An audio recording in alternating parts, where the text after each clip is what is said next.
जय जगन्नाथ नमस्कार मु मिनी ब्लॉग को स्वागत जनाऊँगी। आज हूँ संक्रांति मु मो घर पूजा पाठ सारी तापर जहाँ खायापाई कर सब से आपण मानक देखेबी आगू चल।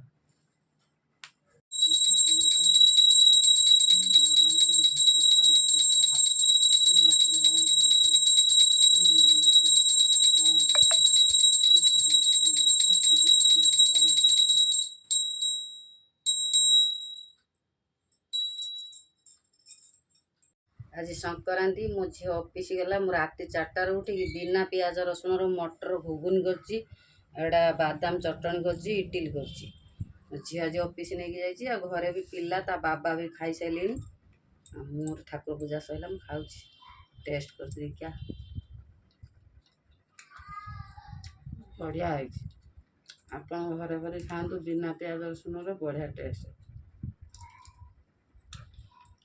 खास कर बादाम चटणीटा बहुत भल राति तर तर हो 4टा रात गोरिया कथा छुआ टिफिन नहीं जी कौन कर